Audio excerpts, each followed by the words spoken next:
Finally ಇವತ್ತು KEA ಕಡೆಯಿಂದ ನಿಮ್ಮ ಫಸ್ಟ್ ರೌಂಡ್ ಫೈನಲ್ ಅಲಾಟ್ಮೆಂಟ್ ಆಗ್ತಾ ಇದೆ. ಸೊ ನಿಮ್ಮ ರಿಸಲ್ಟ್ನ ಯಾವ ರೀತಿ ಚೆಕ್ ಮಾಡ್ಕೊಳ್ಳೋದು, ಏನಾದರೂ ಚೇಂಜಸ್ ಇರುತ್ತಾ, ಮತ್ತು ನಿಮ್ಮ ರಿಸಲ್ಟ್ ಅನೌನ್ಸ್ ಆದಮೇಲೆ ನೆಕ್ಸ್ಟ್ ಪ್ರೋಸೆಸ್ ಏನು ಫಾಲೋ ಮಾಡಬೇಕು. So next choice entry. So choice entry ಅಂತ ಹೇಳಿದ್ರೆ ಮತ್ತೆ ಯಾವ ಚಾಯ್ಸು ಬೆಸ್ಟ್ ಇದೆ. So choice 1, choice 2, choice 3, choice 4 ಇದೆ. ಇದರಲ್ಲಿ ನಿಮಗೆ ಯಾವುದು ಬೆಸ್ಟ್ ಅನಿಸುತ್ತೆ, ಸೊ ಯಾವ ರೀತಿ ಚೂಸ್ ಮಾಡೋದು, ಇದ್ರ ಬಗ್ಗೆ ಎಲ್ಲ ಕಂಪ್ಲೀಟಾಗಿ ತಿಳಿಸ್ಕೊಡ್ತೀನಿ. ಆದ್ದರಿಂದ ಯಾರೆಲ್ಲ ನಮ್ಮ ಚಾನಲ್ಗೆ ಇನ್ನೂ ಸಬ್ಸ್ಕ್ರೈಬ್ ಆಗಿಲ್ಲ ಅಂದರೆ ಸಬ್ಸ್ಕ್ರೈಬ್ ಆಗಿ, ಯಾಕಂದರೆ ನೆಕ್ಸ್ಟ್ ನಿಮ್ಮ ಕೌನ್ಸಿಲಿಂಗ್ ಮುಗಿಯೋ ತನಕ ಇದೇ ರೀತಿ ಕಂಪ್ಲೀಟಾಗಿ ಗೈಡ್ ಮಾಡ್ತೀನಿ. ಸೊ ಈ ಒಂದು ವಿಡಿಯೋ ನೋಡಿದ್ರಿ ಅಂತ ಹೇಳಿದ್ರೆ ನೆಕ್ಸ್ಟ್ ನಿಮ್ಮ ಅಡ್ಮಿಷನ್ ಆಗೋ ತನಕ ಏನೆಲ್ಲ ಕನ್ಫ್ಯೂಷನ್ಸ್ ಇತ್ತು ಇಲ್ಲಿ ತನಕ ಎಲ್ಲ ಕೂಡ ಕ್ಲಿಯರ್ ಆಗುತ್ತೆ. ಸೊ ಅದರಿಂದ ಸಬ್ಸ್ಕ್ರೈಬ್ ಆಗಿ ಮತ್ತು ವಿಡಿಯೋಗೊಂದು ಲೈಕ್ನ ಮಾಡಿ ಮತ್ತು ನಿಮ್ಮ ಫ್ರೆಂಡ್ಸ್ ಜೊತೆನೂ ಈ ವಿಡಿಯೋನ ಶೇರ್ ಮಾಡಿ. ಸೊ ಬನ್ನಿ ಫ್ರೆಂಡ್ಸ್, ವಿಡಿಯೋನ ಶುರು ಮಾಡೋಣ. ಮೊದಲನೇದಾಗಿ ನಿಮಗೆ ಫಸ್ಟ್ ರೌಂಡಲ್ಲಿ ಯಾವ ಕಾಲೇಜಲ್ಲಿ ಯಾವ ಬ್ರಾಂಚ್ ಸಿಕ್ಕಿದೆ ಅಂತ ಕಮೆಂಟ್ ಬಾಕ್ಸಲ್ಲಿ ತಿಳಿಸಿ. ನೋಡೋಣ ನಿಮ್ಮ ಫ್ರೆಂಡ್ಸ್ಗೆಲ್ಲ ಯಾವೆಲ್ಲ ಕಾಲೇಜ್ ಸಿಕ್ಕಿದೆ ಅಂತ. ಈಗ ವಿಡಿಯೋನ ಕಂಟಿನ್ಯೂ ಮಾಡೋಣ. ಸೊ ನಿಮ್ಮ ರಿಸಲ್ಟು ಇವತ್ತು 11 ಗಂಟೆ ಅಥವಾ ಯಾವುದಾದ್ರೂ ಒಂದು ಟೈಮಲ್ಲಿ ಅನೌನ್ಸ್ ಆಗುತ್ತೆ. ಸ್ವಲ್ಪ ಲೇಟ್ ಆದರೂ ಕೂಡ ಇವತ್ತು ಅನೌನ್ಸ್ ಆಗೋ ಚಾನ್ಸಸ್ ಇದೆ, ಓಕೆನಾ. ಸೊ ರಿಸಲ್ಟ್ ಅನೌನ್ಸ್ ಆಗುತ್ತೆ. ಈಗ ಸೀಟ್, ಈಗ ನಿಮಗೆ ಪ್ರಾವಿಷನಲ್ ರಿಸಲ್ಟ್ ಏನು ಸಿಕ್ಕಿರುತ್ತೆ, ಫೈನಲ್ ಅಲಾಟ್ಮೆಂಟಲ್ಲೂ ಸೇಮ್ ಸೀಟ್ ಇರುತ್ತಾ ಅಥವಾ ಏನಾದರೂ ಚೇಂಜಸ್ ಆಗುತ್ತಾ ಅಂತ ಡೌಟ್ ಇರುತ್ತೆ ಅಲ್ವಾ. ಆಲ್ಮೋಸ್ಟ್ 99% ಸೇಮ್ ಇರುತ್ತೆ. ಯಾರಿಗೆ ಚೇಂಜಸ್ ಆಗುತ್ತೆ ಅಂದರೆ ಯಾರೆಲ್ಲ ಈಗ KEAಗೆ ಮಿಸ್ಟೇಕ್ಸ್ನ ಮೇಲ್ ಮಾಡಿರ್ತೀರ, ಅಂದರೆ ನಿಮ್ಮ ರ್ಯಾಂಕು 30,000 ಇದೆ, ಆ ಒಂದು ಕಾಲೇಜ್ ಕಟ್ ಆಫು 40,000 ಇದೆ. ಸೊ ನೀವು ಆ ಕಾಲೇಜ್ನ ನಿಮ್ಮ ಕಾಲೇಜ್ ಲಿಸ್ಟಲ್ಲಿ ಆ್ಯಡ್ ಮಾಡಿರ್ತೀರ, ಆದರೂ ಕೂಡ ಆ ಒಂದು ಕಾಲೇಜ್ ನಿಮಗೆ ಅಲಾಟ್ ಆಗಿರೋಲ್ಲ. ಸೊ ನೀವು ಮೇಲ್ ಮಾಡಿದಾಗ KEAಗೆ ಇವತ್ತು ಫೈನಲ್ ಅಲಾಟ್ಮೆಂಟಲ್ಲಿ ಅದನ್ನು ಕರೆಕ್ಷನ್ಸ್ನ ಮಾಡಿ ನಿಮಗೆ ಅಪ್ಡೇಟ್ ಮಾಡಿರ್ತಾರೆ, ಓಕೆನಾ. ಈಗ ಸೊ ಸೀಟ್ ನಾಟ್ ಅಲಾಟೆಡ್ ಅಂತ ಬಂದಿರುತ್ತೆ. ನೀವು ಏನು ಮಾಡಬೇಕು, ಸೊ ಏನಾದರೂ ಚೇಂಜಸ್ ಮಾಡ್ಬೋದಾ, ಆಪ್ಷನ್ ಟ್ರೀ ಎಡಿಟ್ ಮಾಡ್ಬೋದಾ, ಕಾಲೇಜ್ನ ಆ್ಯಡ್ ಮಾಡ್ಬೋದಾ, ಈ ರೀತಿ ಡೌಟ್ಸ್ ಇರುತ್ತೆ ಅಲ್ವಾ. ಸೊ ನೋಡಿ ಹೇಳ್ತೀನಿ. ಸೊ ಸೀಟ್ ನಾಟ್ ಅಲಾಟೆಡ್ ಅಂತ ಬಂದಿದ್ರೆ ನೀವು ಯಾವುದೇ ರೀತಿ ಚಾಯ್ಸ್ ಎಂಟ್ರಿ ಮಾಡೋ ಅವಶ್ಯಕತೆ ಇಲ್ಲ. ಸೊ ನೀವು ಡೈರೆಕ್ಟಾಗಿ ಸೆಕೆಂಡ್ ರೌಂಡಲ್ಲಿ ಪಾರ್ಟಿಸಿಪೇಟ್ ಮಾಡ್ತಾ ಇದ್ದೀರಾ. ಬಟ್ ನೀವು ಕಾಲೇಜ್ನ ಎಡಿಟ್ ಮಾಡ್ಬೋದು. ಎಡಿಟ್ ಅಂದರೆ ಯಾವ ರೀತಿ ಅಂದರೆ ನೀವು ಹೊಸದಾಗಿ ಕಾಲೇಜ್ನ ಆ್ಯಡ್ ಮಾಡೋದಕ್ಕಾಗಲ್ಲ. ಈಗ ಒಂದು 10 ಕಾಲೇಜ್ನ ಹಾಕಿರ್ತೀರ ನೀವು, ಅಥವಾ ಒಂದು 5 ಕಾಲೇಜ್ ಅಂತ ಅಂದ್ಕೊಳ್ಳಿ. ಒಂದು 5 ಕಾಲೇಜ್ನ ಆ್ಯಡ್ ಮಾಡಿದರೆ ಸೊ ಈ 5 ಕಾಲೇಜಲ್ಲಿ ನೀವು ಮೇಲೆ ಕೆಳಗಡೆ ಮಾಡ್ಬೋದು, ಅಥವಾ ಇದು ಬೇಡ ಅಂದರೆ ಡಿಲೀಟ್ ಮಾಡ್ಬೋದು ಅಷ್ಟೇ. ನೀವು ಇನ್ನೇನು ಮಾಡೋದಕ್ಕಾಗಲ್ಲ. ಸೊ ಮೇಲಿರೋದನ್ನ ಕೆಳಗೆ ಹಾಕ್ಬೋದು, ಕೆಳಗಿರೋದನ್ನ ಮೇಲೆ ಹಾಕ್ಬೋದು, ಅಥವಾ ಯಾವ್ದಾದ್ರು ಬೇಡದೇ ಇರೋ ಕಾಲೇಜ್ನ ಡಿಲೀಟ್ ಮಾಡ್ಬೋದು ಅಷ್ಟೇ. ಸೊ ಅದು ಬಿಟ್ಟರೆ ಹೊಸದಾಗಿ ಕಾಲೇಜ್ನ ಆ್ಯಡ್ ಮಾಡೋದಕ್ಕಾಗಲ್ಲ. ಎಕ್ಸೆಪ್ಟ್ ಯಾವುದಾದ್ರು ಹೊಸ ಕಾಲೇಜು ಸೀಟ್ ಮ್ಯಾಟ್ರಿಕ್ಸಲ್ಲಿ ಆ್ಯಡ್ ಆದರೆ ಮಾತ್ರ ನೀವು ಆ ಕಾಲೇಜ್ನ ಆ್ಯಡ್ ಮಾಡ್ಬೋದು. ಸೊ ನಿಮ್ಮ ಆಪ್ಷನ್ ಟ್ರೀ ಕರೆಕ್ಟಾಗಿ ಲಾಸ್ಟ್ ಇಯರ್ ಕಟ್ ಆಫ್ನ ರೆಫರೆನ್ಸ್ ಆಗಿಟ್ಕೊಂಡು ಮತ್ತು ಕಟ್ ಆಫ್ ಬಗ್ಗೆ ಎಲ್ಲ ನಾಲೆಡ್ಜನ್ನ ನೀವು ಪಡ್ಕೊಂಡು ಆಮೇಲೆ ಆಪ್ಷನ್ ಟ್ರೀ ಮಾಡಿದರೆ ಸೊ ಖಂಡಿತ ನಿಮಗೆ ಸೆಕೆಂಡ್ ರೌಂಡಲ್ಲಿ ಸೀಟ್ ಸಿಗೋ ಚಾನ್ಸಸ್ ಇದೆ. ಸೊ ನಿಮ್ಮ ಆಪ್ಷನ್ ಟ್ರೀ ಲಿಸ್ಟ್ ಮೇಲೆ ನಿಮಗೆ ಕಾನ್ಫಿಡೆನ್ಸ್ ಇರಬೇಕು ಅಷ್ಟೇ. ನೀವು ಕರೆಕ್ಟಾಗಿ ಆಪ್ಷನ್ ಟ್ರೀ ಮಾಡಿದರೆ ಸೊ ನಿಮಗೆ ಸೆಕೆಂಡ್ ರೌಂಡಲ್ಲಿ ಸೀಟ್ ಸಿಗುತ್ತೆ. ಯಾವುದೇ ರೀತಿ ವರಿ ಬೇಡ, ಜಸ್ಟು ಈ ಒಂದು ರೌಂಡ್ ಕಂಪ್ಲೀಟ್ ಆಗಲಿ, ಆಮೇಲೆ ಎಲ್ಲ ನಿಮಗೆ ಗೈಡ್ ಮಾಡ್ತೀನಿ. ಬಟ್ ಕಾಲೇಜ್ನ ಹೊಸದಾಗಿ ಆ್ಯಡ್ ಮಾಡೋದಕ್ಕಾಗಲ್ಲ, ಓಕೆನಾ. ನೆಕ್ಸ್ಟು, ಈಗ ಸೀಟ್ ಅಲಾಟ್ ಆಗಿದೆ, ನಾನು ಏನು ಮಾಡಬೇಕು. ಸೊ ನೋಡಿ, ನಿಮಗೆ ಸೀಟ್ ಈಗ ಅಲಾಟ್ ಆಗಿದೆ ಅಂತ ಅಂದ್ಕೊಳ್ಳಿ. ಸೊ ಇದರಲ್ಲಿ ನಿಮಗೆ 4 ಚಾಯ್ಸ್ ಕೊಡ್ತಾರೆ. ಸೊ ನೀವು ಈಗ ಸೀಟ್ ಅಲಾಟ್ ಆಗಿದೆ ಅಲ್ವಾ, ಅದು ನಿಮ್ಗೆ ಇಷ್ಟ ಇದೆಯಾ, ಇಷ್ಟ ಇಲ್ವಾ, ಅಥವಾ ಬೇರೆ ಸೀಟ್ ಬೇಕಾ, ಅಥವಾ ಇದಕ್ಕಿಂತ ಚೆನ್ನಾಗಿರೋ ಕಾಲೇಜ್ ನಿಮ್ಮ ಲಿಸ್ಟಲ್ಲಿ ಇದೆಯಾ, ಇದನ್ನು ನೀವು KEAಗೆ ತಿಳಿಸೋದೇ ಚಾಯ್ಸ್ ಎಂಟ್ರಿ, ಓಕೆನಾ. ಸೊ ಚಾಯ್ಸ್ ಎಂಟ್ರಿ ನಿಮಗೆ ಟೋಟಲ್ ಆಗಿ 4 ಚಾಯ್ಸ್ಗಳಿರುತ್ತೆ. ಇದರಲ್ಲಿ ನಿಮಗೆ ಕಾಲೇಜ್ ಸೇರಬೇಕಾ, ಕಾಲೇಜ್ ಈಗ ಸಿಕ್ಕಿರೋ ಸೀಟ್ ಬೇಡವಾ, ಅಥವಾ ಇದಕ್ಕಿಂತ ಬೆಟರ್ ಕಾಲೇಜ್ ಬೇಕಾ, ಅಥವಾ ಕೌನ್ಸಿಲಿಂಗಿಂದನೇ ಎಕ್ಸಿಟ್ ಆಗ್ತೀರಾ, ಇದ್ರ ಮೀನಿಂಗೆ ಈ ಚಾಯ್ಸ್ 1, ಚಾಯ್ಸ್ 2, ಚಾಯ್ಸ್ 3, ಚಾಯ್ಸ್ 4. ಈಗ ಯಾರಿಗೆಲ್ಲ ಈಗ ಸಿಕ್ಕಿರೋ ಕಾಲೇಜು 100% ಓಕೆ, ಸೊ ನನಗೆ ಇದೇ ಕಾಲೇಜ್ ಬೇಕಿತ್ತು, ಇದೇ ನನ್ನ ಡ್ರೀಮ್ ಕಾಲೇಜು, ಇದೇ ಕಾಲೇಜ್ ನನಗೆ ಸಿಕ್ಕಿದೆ, ನಾವೇನು ಮಾಡಬೇಕು ಅಂತ ಹೇಳಿದ್ರೆ ನೀವು ಚಾಯ್ಸ್ 1 ಚೂಸ್ ಮಾಡ್ತೀರಾ. ಸೊ ಚಾಯ್ಸ್ 1 ಚೂಸ್ ಮಾಡಿ ಡೈರೆಕ್ಟು ಕಾಲೇಜ್ಗೆ ಅಡ್ಮಿಷನ್ ಆಗ್ತೀರಾ, ಓಕೆನಾ. ಸೊ ಯಾರೆಲ್ಲ ಚಾಯ್ಸ್ 1 ಚೂಸ್ ಮಾಡ್ತಾರೆ ಡೈರೆಕ್ಟಾಗಿ ಕಾಲೇಜ್ಗೆ ಅಡ್ಮಿಷನ್ ಆಗ್ತೀರಾ. ಫೀಸ್ ಪೇಮೆಂಟ್ ಮಾಡಬೇಕು. ಸೊ ಫೀಸ್ ಪೇಮೆಂಟ್ ಮಾಡಬೇಕು. ನಿಮಗೆ KE ಅವರು ಈಗ ರಿಸಲ್ಟ್ ಅನೌನ್ಸ್ ಆದ ತಕ್ಷಣ ಚಾಯ್ಸ್ ಎಂಟ್ರಿಗೆ ಒಂದು 2-3 ಡೇಸ್ ಕೊಡ್ಬೋದು. ಸೊ ನೀವು ಒಂದು ಸ್ವಲ್ಪ ಟೈಮ್ ತೊಗೊಂಡು ಆಮೇಲೆ ಯೋಚನೆ ಮಾಡಿ ಈ ಒಂದು ಚಾಯ್ಸ್ ಎಂಟ್ರಿನ ಮಾಡಿ. ಸೊ ಗಡಿಬಿಡಿ ಮಾಡ್ಕೋಬೇಡಿ. ನಿಮಗೆ ಚಾಯ್ಸ್ ಎಂಟ್ರಿ ಮಾಡೋದಕ್ಕೆ ಒಂದು 2 to 3 ಡೇಸ್ ಟೈಮ್ ಕೊಡ್ಬೋದು. ಅದಾದಮೇಲೆ ಫೀಸ್ ಪೇಮೆಂಟ್.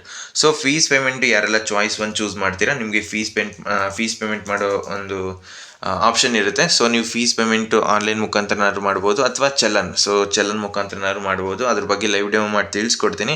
ಸೊ ಈಗ ನೀವು ಚಾಯ್ಸ್ 1 ಚೂಸ್ ಮಾಡ್ತೀರಾ. ಸೊ ನಿಮಗೆ ಫೀಸ್ ಪೇಮೆಂಟ್ ಆದಮೇಲೆ ಒಂದು ಕನ್ಫರ್ಮೇಷನ್ ಸ್ಲಿಪ್ ಅಂತ ಡೌನ್ಲೋಡ್ ಆಗುತ್ತೆ. ಸೊ ಕನ್ಫರ್ಮೇಷನ್ ಸ್ಲಿಪ್ನ ಡೌನ್ಲೋಡ್ ಮಾಡ್ಕೊತೀರಾ, ಮತ್ತು ವಿತ್ ಒರಿಜಿನಲ್ ಡಾಕ್ಯುಮೆಂಟ್ಸ್, ಮತ್ತು ಫೀಸ್ ಪೇಮೆಂಟ್ ಮಾಡಿರೋದು, ಸೊ ಮತ್ತು ಅಡ್ಮಿಷನ್ ಆರ್ಡರ್ ಅಂತಲೂ ಡೌನ್ಲೋಡ್ ಆಗುತ್ತೆ. ಇದನ್ನೆಲ್ಲ ತೊಗೊಂಡು ನೀವು ಕಾಲೇಜ್ಗೆ ಹೋಗಬೇಕು. ಸೊ ಡೈರೆಕ್ಟ್ ಕಾಲೇಜ್ಗೆ ಹೋಗ್ತೀರಾ. ನಿಮ್ಗೆ ಅಡ್ಮಿಷನ್ಗೆ ಒಂದು 3 to 4 ಡೇಸ್ ಕೊಟ್ಟಿರ್ಬೋದು. ಸೊ ನಿಮಗೆ ನೆಕ್ಸ್ಟ್ ಒಂದು ಶೆಡ್ಯೂಲ್ ಬರುತ್ತೆ, ಡೀಟೇಲ್ ಶೆಡ್ಯೂಲು. ಈಗ ಕಾಲೇಜಿಗೆ ಹೋಗ್ತೀರಾ, ಸೊ ಕಾಲೇಜಲ್ಲಿ ನಿಮ್ಮ ಒರಿಜಿನಲ್ ಡಾಕ್ಯುಮೆಂಟ್ಸ್ ಎಲ್ಲ ಸಬ್ಮಿಟ್ ಮಾಡ್ತೀರಾ, ಮತ್ತು ಸ್ಟೂಡೆಂಟು ಅಲ್ಲೇ ಪಕ್ಕದಲ್ಲೇ ಇರಬೇಕು. ಸೊ ಫೇಸ್ ವೆರಿಫಿಕೇಷನ್ ಎಲ್ಲ ಮಾಡ್ತಾರೆ. ಆಮೇಲೆ ನಿಮಗೆ ಕಾಲೇಜಿಗೆ ಅಡ್ಮಿಷನ್ ಕಂಪ್ಲೀಟ್ ಆಗುತ್ತೆ.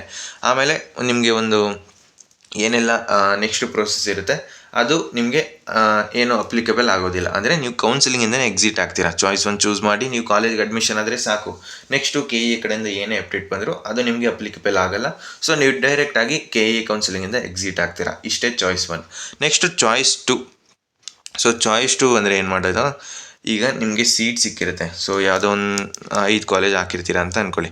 ಸೊ ನಿಮಗೆ ಒಂದು ಸೀಟ್ ಸಿಗುತ್ತೆ. ಸೊ ನಿಮಗೆ 4th ಕಾಲೇಜ್ ಸಿಕ್ಕಿದೆ ಅಂತ ಅಂದ್ಕೊಳ್ಳಿ. ಈಗ ಈ ಕಾಲೇಜ್ ನಿಮಗೆ ಓಕೆ, ಬಟ್ ಇದಕ್ಕಿಂತ ಚೆನ್ನಾಗಿರೋ ಕಾಲೇಜು ಇಲ್ಲಿ 2nd ಅಥವಾ 1st ಅಥವಾ 3rdಲ್ಲಿದೆ. ಸೊ ಈಗ ನೀವು ಇದಕ್ಕಿಂತ ಚೆನ್ನಾಗಿರೋ ಕಾಲೇಜ್ ನನಗೆ ಬೇಕು, ಇದು ಓಕೆ ಬಟ್ ಇದಕ್ಕಿಂತ ಚೆನ್ನಾಗಿರೋ ಕಾಲೇಜ್ ಬೇಕು ಅಂದಾಗ ನೀವು ಚಾಯ್ಸ್ 2 ಸೆಲೆಕ್ಟ್ ಮಾಡಿದ್ರೆ ಏನಾಗುತ್ತೆ, ಈಗ ಸಿಕ್ಕಿರೋ ಸೀಟು ಅಂದರೆ 4th ಕಾಲೇಜ್ ಏನಿದೆ ಇದು ಹೋಲ್ಡಲ್ಲಿರುತ್ತೆ. ಇದು ನಿಮಗೆ ಬ್ಯಾಕಪ್ ರೀತಿ. ಅಕಸ್ಮಾತ್ ನೆಕ್ಸ್ಟ್ ರೌಂಡಲ್ಲಿ ಮೇಲಿಂದ ಸ್ಕ್ಯಾನ್ ಮಾಡಿದಾಗ ಸಿಸ್ಟಮು ನಿಮಗೆ ಇಲ್ಲಿ ಯಾವುದಾದ್ರೂ ಕಾಲೇಜ್ ಸಿಕ್ತು ಅಂದರೆ ಇದು ಕಂಪ್ಲೀಟಾಗಿ ಡಿಲೀಟ್ ಆಗುತ್ತೆ. ಇಲ್ಲಿ ಮೇಲ್ಗಡೆ ಇರೋದೆಲ್ಲ ನಿಮ್ಮ ನೆಕ್ಸ್ಟ್ ರೌಂಡ್ ಕ್ಯಾರಿ ಆಗುತ್ತೆ. ಸಿಕ್ಕಿದ್ರೆ ಈಗ ಏನು 1 2 3 4 5 ಈ ರೀತಿ ನಿಮಗೆ 4th ಕಾಲೇಜ್ ಸಿಕ್ಕಿದೆ. ನೀವು ಚಾಯ್ಸ್ 2 ಸೆಲೆಕ್ಟ್ ಮಾಡಿಕೊಂಡ್ರೆ ಕೆಳಗಡೆ ಇರೋದು 5th ಕಾಲೇಜ್ ಅಂದರೆ 4th ಕೆಳಗಡೆ ಇರೋದೆಲ್ಲ ಡಿಲೀಟ್ ಆಗುತ್ತೆ.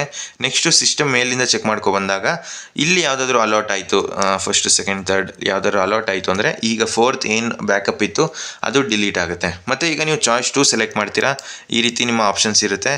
ಈಗ ನೀವು 4th ಕಾಲೇಜ್ ಸಿಕ್ಕಿದೆ, ಚಾಯ್ಸ್ 2 ಸೆಲೆಕ್ಟ್ ಮಾಡ್ತಾ ಇದ್ದೀರಾ. ನೆಕ್ಸ್ಟ್ ಏನು ಮಾಡ್ಬೋದು ಅಂದರೆ ಇದನ್ನು ನೀವು ಮರ್ತು ಬಿಡಬೇಕು. ಅಂದರೆ 4th ಕೆಳಗಡೆ ಇರೋದನ್ನೆಲ್ಲ ಮರ್ತು ಬಿಡಬೇಕು. ಎಷ್ಟೇ ಕಾಲೇಜ್ ಆ್ಯಡ್ ಮಾಡಿದರೂ ನೀವು ಚಾಯ್ಸ್ 2 ಸೆಲೆಕ್ಟ್ ಮಾಡಿದರೆ ಅದ್ರ ಕೆಳಗಡೆ ಇರೋದೆಲ್ಲ ಡಿಲೀಟ್ ಆಗುತ್ತೆ. ನಿಮಗೆ ಅಲಾಟೆಡ್ ಬ್ರ್ಯಾಂಚ್ ಅಥವಾ ಕಾಲೇಜ್ ಈಗ 4th ಅಲಾಟ್ ಆಗಿದೆ ಅಲ್ವಾ, ಇದ್ರ ಕೆಳಗಡೆ ಇರೋದೆಲ್ಲ ಡಿಲೀಟ್ ಆಗ್ತಾಯಿದೆ. ನೆಕ್ಸ್ಟು ಇಲ್ಲಿ ಮೇಲ್ಗಡೆ ಇರೋದನ್ನು ನೀವು ಎಡಿಟ್ ಮಾಡ್ಕೋಬೋದು. ಅಂದರೆ ಮೇಲ್ಗಡೆ ಇರೋದನ್ನ ಕೆಳಗೆ ಹಾಕ್ಬೋದು, ಕೆಳಗಡೆ ಇರೋದನ್ನ ಮೇಲೆ ಹಾಕ್ಬೋದು. ಅಕಸ್ಮಾತ್ ಬೇಡವಾ ಈ ಕಾಲೇಜು ಡಿಲೀಟ್ ಮಾಡ್ಬೋದು. ಸೊ ಈ ರೀತಿ ನಿಮಗೆ ಆಪ್ಷನ್ಸ್ ಇರುತ್ತೆ. ಓಕೆನಾ, ಇದು ನಿಮ್ಮ ಫಸ್ಟ್ ರೌಂಡ್ ಅಡ್ಮಿಷನ್ಸ್ ಆದಮೇಲೆ ಎಡಿಟ್ ಮಾಡೋದಕ್ಕೆ ಚಾನ್ಸ್ನ ಕೊಡ್ತಾರೆ. ಸೊ ನಿಮಗೆ ಚಾಯ್ಸ್ 2 ಯಾರೆಲ್ಲ ಸೆಲೆಕ್ಟ್ ಮಾಡ್ತೀರಾ ನೀವು ಕನ್ಫರ್ಮ್ ಆಗಿ ಒಂದು ಏನು ಅಪ್ಗ್ರೇಡ್ ಆಗುತ್ತೆ ಈ ರೀತಿ ಹೋಪ್ಸ್ನ ಇಟ್ಕೊಳ್ಳೋದಕ್ಕೆ ಹೋಗ್ಬಿಡಿ. ಕೆಲವೊಂದು ಕಾಲೇಜಲ್ಲಿ ಆಲ್ಮೋಸ್ಟ್ 90% ಕಟ್ ಆಫ್ ಇನ್ಕ್ರೀಸ್ ಆಗುತ್ತೆ. ಬಟ್ ಲಾಸ್ಟ್ ಇಯರ್ ಅಷ್ಟೇ, ಈ ವರ್ಷವೂ ಇನ್ಕ್ರೀಸ್ ಆಗಿಬಿಡುತ್ತೆ. ಸೊ ಈ ರೀತಿ ಎಲ್ಲ ಹೋಪ್ಸ್ ಇಟ್ಕೊಳ್ಳೋದಕ್ಕೆ ಹೋಗ್ಬಿಡಿ. ಬಟ್ ಕಟ್ ಆಫ್ ಅಂತೂ ಇನ್ಕ್ರೀಸ್ ಆಗುತ್ತೆ. ಸೊ ಈ ವರ್ಷಕ್ಕೂ ಲಾಸ್ಟ್ ಇಯರ್ಗೂ ಒಂದು ಸ್ವಲ್ಪ ಕಟ್ ಆಫ್ ವೇರಿಯೇಷನ್ಸ್ ಆಗ್ತಾ ಇದೆ. ಬಟ್ ನೀವು ಕರೆಕ್ಟಾಗಿ ಆಪ್ಷನ್ 3 ನಿಮ್ಮ ಲಾಸ್ಟ್ ಇಯರ್ ಕಟ್ ಆಫ್ನ ರೆಫರೆನ್ಸ್ ಆಗಿ ಇಟ್ಕೊಂಡು ಮಾಡಿದರೆ ಯಾವುದೇ ರೀತಿ ಕನ್ಫ್ಯೂಷನ್ಸು ಮತ್ತು ಭಯ ಇರೋದಿಲ್ಲ. ನೋಡೋಣ ನೆಕ್ಸ್ಟ್ ಏನೆಲ್ಲ ಚೇಂಜಸ್ ಆಗುತ್ತೆ ಅಂತ. ಈಗ ಚಾಯ್ಸ್ 3, ಈಗ ನಿಮಗೆ ಯಾವುದೋ ಒಂದು ಕಾಲೇಜ್ ಅಲಾಟ್ ಆಗಿರುತ್ತೆ. ಸೊ ಈ ರೀತಿ ನೀವು ಒಂದು 5 ಕಾಲೇಜ್ನ ಆ್ಯಡ್ ಮಾಡಿರ್ತೀರ, ನಿಮಗೆ 4th ಕಾಲೇಜ್ ಅಲಾಟ್ ಆಗಿದೆ, ಇದನ್ನು ಮಿಸ್ಸಾಗಿ ಹಾಕಿರ್ತೀರ. ಸೊ ನಿಮಗೆ ಇದು ಇಷ್ಟ ಇಲ್ಲ, ಇದಕ್ಕಿಂತ ಚೆನ್ನಾಗಿರೋ ಕಾಲೇಜು ಮೇಲೆ ಇದೆ ಕೆಳಗಡೆನೂ ಇದೆ. ಸೊ ಇವಾಗ ನೀವೇನು ಮಾಡ್ಬೋದು ಅಂತ ಹೇಳಿದ್ರೆ ಚಾಯ್ಸ್ 3 ಸೆಲೆಕ್ಟ್ ಮಾಡಿದ್ರೆ ಈ ಕಾಲೇಜ್ ಡಿಲೀಟ್ ಆಗುತ್ತೆ, ಮಿಕ್ಕಿದೆಲ್ಲ ಕಾಲೇಜು ನಿಮ್ಮ ನೆಕ್ಸ್ಟ್ ರೌಂಡ್ ಕ್ಯಾರಿ ಆಗುತ್ತೆ. ಸೊ ಇದನ್ನು ನೀವು ಮೇಲೆ ಕೆಳಗಡೆ ಮಾಡ್ಕೋಬೋದು. ಓಕೆನಾ, ಸೊ ಫೀಸ್ ಪೇಮೆಂಟ್ ಇರೋದಿಲ್ಲ, ನಿಮಗೆ ಸಿಕ್ಕಿರೋ ಸೀಟು ಕ್ಯಾನ್ಸಲ್ ಆಗುತ್ತೆ, ಇನ್ನು ಮತ್ತೆ ನಿಮಗೆ ಇದನ್ನು ಪಡ್ಕೊಳ್ಳೋ ಚಾನ್ಸಸ್ ಇರೋದಿಲ್ಲ. ಓಕೆನಾ, ನೆಕ್ಸ್ಟು ಚಾಯ್ಸ್ 4. ಇದು ಯಾರಿಗೆ ಅಂತ ಹೇಳಿದ್ರೆ ಯಾರು ಈಗ ಕೌನ್ಸಿಲಿಂಗಿಂದನೇ ಎಕ್ಸಿಟ್ ಆಗಬೇಕು, ನಾನು ಈಗ ಕಾಮೆಡ್ಕಿಂದ ಅಡ್ಮಿಷನ್ ಆಗ್ತೀನಿ ಅಲ್ಲಿ ಸಿಗ್ಬೋದು ಸೀಟು, ಅಥವಾ ಮ್ಯಾನೇಜ್ಮೆಂಟು ನಾನು ಬೇರೆ ಕಡೆ ಮಾತಾಡ್ಕೊಂಡಿದ್ದೀನಿ, ಅಥವಾ ನಿಮಗೆ ಏನು ಬೇರೆ ಯಾವುದೋ ಒಂದು ಕೋರ್ಸು ಬೇರೆ ಯಾವುದೋ ಡಿಗ್ರಿ ಜಾಯ್ನ್ ಆಗ್ತಿದ್ದೀನಿ. ಸೊ ಈ ರೀತಿ ಇದ್ದಾಗ ನೀವು ಚಾಯ್ಸ್ 4 ಸೆಲೆಕ್ಟ್ ಮಾಡಿದ್ರೆ KE ಕೌನ್ಸಿಲಿಂಗಿಂದನೇ ಎಕ್ಸಿಟ್ ಆಗ್ತೀರಾ. ಸೊ ನೆಕ್ಸ್ಟು ನಿಮ್ಮ ಕೌನ್ಸಿಲಿಂಗಲ್ಲಿ ಯಾವುದೇ ರೀತಿ ಪಾರ್ಟಿಸಿಪೇಟ್ ಮಾಡೋದಿಲ್ಲ. ಓಕೆನಾ, ಸೊ ಈ ರೀತಿ ಇರುತ್ತೆ choice entry. Next detailed video choice 1 ಬಗ್ಗೆ, ಚಾಯ್ಸ್ 2 ಬಗ್ಗೆ, ಚಾಯ್ಸ್ 3 ಬಗ್ಗೆ ಬೇಕು ಅಂತ ಹೇಳಿದ್ರೆ ಚಾಯ್ಸ್ ಎಂಟ್ರಿ ಅಂತ ಕಮೆಂಟ್ ಮಾಡಿ ನೋಡೋಣ ಎಷ್ಟು ಸ್ಟೂಡೆಂಟ್ಸು ಇಂಟ್ರೆಸ್ಟ್ ಆಗಿದ್ದೀರಾ. ಸೊ ಅದ್ರ ಮೇಲೆ ನಾನು ನೆಕ್ಸ್ಟು ಡೀಟೇಲ್ ವಿಡಿಯೋ ಮಾಡಿ ತಿಳಿಸ್ಕೊಡ್ತೀನಿ. ನೋಡಿರಿ, ನೀವು ಚಾಯ್ಸ್ ಎಂಟ್ರಿ ಬಗ್ಗೆ ಮತ್ತು ನಿಮ್ಮ ನೆಕ್ಸ್ಟು ಯಾವ ರೀತಿ ಪ್ರೋಸೆಸ್ ಇರುತ್ತೆ ಇದ್ರ ಬಗ್ಗೆ ತಿಳ್ಕೊಂಡ್ರೆ ಆಪ್ಷನ್ ಅನ್ನೋದು ಮತ್ತು ಕಾಲೇಜ್ ಅಡ್ಮಿಷನ್ ಕೌನ್ಸಿಲಿಂಗ್ ಪ್ರೋಸೆಸ್ ತುಂಬ ಈಸಿ. ಬಟ್ ಎಲ್ಲ ಪ್ರೋಸೆಸ್ನು ನೀವು ಕರೆಕ್ಟಾಗಿ ತಿಳ್ಕೊಳ್ಳಿ. ಸೊ ಈ ಒಂದು ವಿಡಿಯೋ ನಿಮಗೆ ಹೆಲ್ಪ್ ಆಯಿತು ಅಂತ ಅಂದ್ಕೊತೀನಿ. ಹೆಲ್ಪ್ ಆಗಿದ್ರೆ ವಿಡಿಯೋಗೊಂದು ಲೈಕ್ನ ಮಾಡಿ ಮತ್ತು ಒಂದು ಕಮೆಂಟ್ ಬಾಕ್ಸಲ್ಲಿ ಹಾಕಿ. ನೆಕ್ಸ್ಟು ಬೇರೆ ಏನಾದರೂ ಡೌಟ್ಸ್ ಇರೋ ಕಮೆಂಟ್ ಬಾಕ್ಸಲ್ಲಿ ತಿಳಿಸಿ. ಸೊ ಫ್ರೆಂಡ್ಸ್, ಈ ವಿಡಿಯೋ ನಿಮ್ಗೆ ಇಷ್ಟವಾಗಿತ್ತು ಅಂದರೆ ಲೈಕ್ ಮಾಡಿ, ಕಮೆಂಟ್ ಮಾಡಿ ಮತ್ತು ನಿಮ್ಮ ಫ್ರೆಂಡ್ಸ್ಗೆಲ್ಲ ಈ ವಿಡಿಯೋನ ಶೇರ್ ಮಾಡಿ.